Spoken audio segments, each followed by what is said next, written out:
Hello guys, हम लगे हुए हैं नेट पेपर फर्स्ट और सेकंड की प्रिपरेशन में। और नेट पेपर फर्स्ट और सेकंड की प्रिपरेशन में हम करेंगे रिसर्च एप्टीट्यूड जो आपके फर्स्ट पेपर को तो कवर करेगा ही, साथ ही जो एजुकेशन जिसका कोड 09 है उसके भी मोस्ट ऑफ सिलेबस को कवर करेगा।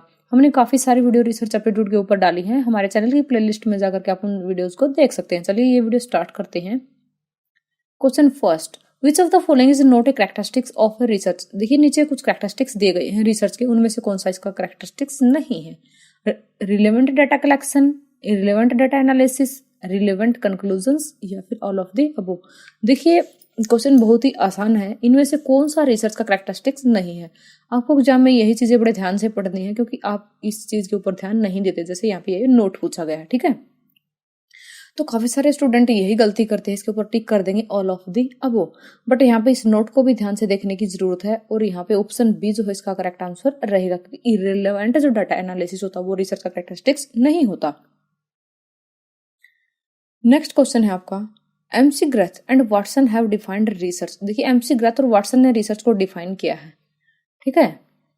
ऑप्शंस हैं use of exploratory method and intellectual exploration, use of scientific method for analysis या प्रॉब्लम सॉल्विंग। देखिए एमसी ग्रेथ और वाटसन ने रिसर्च को डिफाइन किया है यूज ऑफ एक्सप्लोरेटरी मेथड के रूप में, ठीक है। नेक्स्ट क्वेश्चन आपका है, research is the method of study of the problems where the solution of the problem have been carried out through given facts. The statement is given by. कहता है research एक मेथड है study का, किसकी study का, problems की study का, जहां पे जो सॉल्यूशन होते हैं प्रॉब्लम के वो कैरी आउट किए जाते हैं, जो गिवन फैक्ट वहां पे होते हैं उन्हीं के थ्रू। तो ये स्टेटमेंट किसने दी थी? मुनरो ने दी थी, बेस्ट ने दी थी, वॉटसन ने दी थी या फिर कुक ने दी थी। देखिए फ्रेंड्स ये जो स्टेटमेंट है ये जॉन डब्ल्यू बेस्ट की स्टेटमेंट है, ठीक है। नेक्स्ट क्वेश्चन है आपका, a researcher should possess. Researcher के अंदर क्या होना चाहिए? Scientific attitude, scientific thinking, scientific feelings या फिर साइंटिफिक बिहेवियर। देखिए जो रिसर्चर होता है, रिसर्चर के अंदर साइंटिफिक एटीट्यूड का होना जरूरी होता है, ठीक है। नेक्स्ट क्वेश्चन है, research is an honest effort carried out through insight, ठीक है। तो रिसर्च एक ऑनेस्ट एफर्ट है, इसको क्या है, इनसाइट के अंदर क्या है, कैरी आउट किया जाता है, ठीक है। तो ये स्टेटमेंट किसके द्वारा दी गई थी? वेस्ट के द्वारा, वॉटसन के द्वारा या फिर कुक के द्वारा या फिर none of the above. Friends ये जो स्टेटमेंट है बहुत ही ज्यादा इंपॉर्टेंट है और एग्जाम में पूछी जा सकती है। तो ये स्टेटमेंट किसने दी थी? वॉटसन ने दी थी। ये स्टेटमेंट किसकी है? वॉटसन की है, ठीक है। नेक्स्ट क्वेश्चन है, the main condition which should be followed by research is. Main जो कंडीशंस हैं जो रिसर्च के द्वारा फॉलो की जाती हैं, ठीक है, वो क्या है?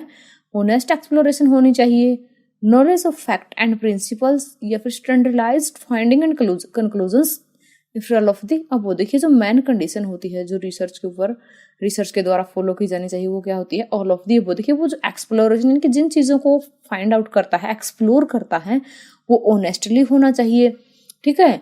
फैक्ट और प्रिंसिपल्स की नॉलेज उसको होनी चाहिए और जो स्टैंडर्डाइज फाइंडिंग और कंक्लूजन्स हैं वो भी क्या है, एक मेन कंडीशन होती है जो रिसर्च के द्वारा फॉलो की जानी चाहिए। नेक्स्ट क्वेश्चन है आपका, if you are employing scientific method for solving a problem and interpretation of result then the process is called. देखिए कहता है कि अगर आप साइंटिफिक मेथड जो है रिसर्च का एम्प्लॉय करते हैं किसी भी प्रॉब्लम को सोल्व करने के लिए, ठीक है, और इंटरप्रिटेशन करते हैं रिजल्ट की, ठीक है, तो इस प्रोसेस को क्या कहते हैं? Scientific, self satisfying, complementary to personal objective या फिर नन ऑफ द अबव। तो इसको कहेंगे हम साइंटिफिक प्रोसेस, ठीक है। तो रिसर्च भी क्या होती है? एक साइंटिफिक प्रोसेस होती है। कई बार ये वाली स्टेटमेंट दे दी जाती है और साइंटिफिक प्रोसेस या फिर ये पूछ लिया जाता है कि रिसर्च क्या होती है, ठीक है। तो रिसर्च क्या होती है? एक साइंटिफिक प्रोसेस होती है या साइंटिफिक मेथड होता है जो किसी भी प्रॉब्लम को सोल्व करता है, ठीक है। नेक्स्ट क्वेश्चन है, the characteristics of research is. Characteristics है रिसर्च के कौन से? Serious and intensive study, increase the wisdom based on standardised conclusion, all of the above. देखिए यहाँ पे जो कैरेक्टरिस्टिक है रिसर्च गिवन है इसका करेक्ट आंसर होगा ऑल ऑफ द अबव, ठीक है। नेक्स्ट क्वेश्चन है, a research should be. Research कैसी होनी चाहिए? Objective, valid, reliable, all of the above. देखिए फ्रेंड्स जो रिसर्च है वो ऑल ऑफ द अबव, यानी कि जो रिसर्च है उसके अंदर ऑब्जेक्टिविटी होनी चाहिए, उसको कोई ऑब्जेक्टिव होनी चाहिए, रिसर्च वैलिड भी होनी चाहिए, साथ ही साथ जो है रिसर्च जो है रिलायबल भी होनी चाहिए।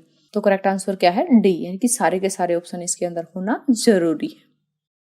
नेक्स्ट क्वेश्चन है आपका, in order to imbibe the quality of production in a research it should be, अगर हम क्वालिटिव प्रेडिक्शन इम्बाइब करना चाहते हैं तो रिसर्च के अंदर क्या होना चाहिए, completed on the basis of solid data. ये रिसर्च जो है सॉलिड डाटा के बेस के ऊपर कंप्लीट होनी चाहिए, based on one's own self preferences, ठीक है, resultant of an astrologer carried out in order to satisfy the public opinion. देखिए फ्रेंड्स, अगर आप इम्बाइब करना चाहते हैं क्वालिटी ऑफ प्रोडक्शन तो रिसर्च जो है कंप्लीटेड होनी चाहिए on the basis of solid data. ठीक है फ्रेंड्स, ये वीडियो देखने के लिए आपका बहुत बहुत धन्यवाद। अगर आपको ये वीडियो अच्छी लगी तो वीडियो को अपने फ्रेंड्स के साथ शेयर करना, वीडियो को लाइक करना, और अगर आपका कोई सजेशन है, if you want to give us, तो देन कमेंट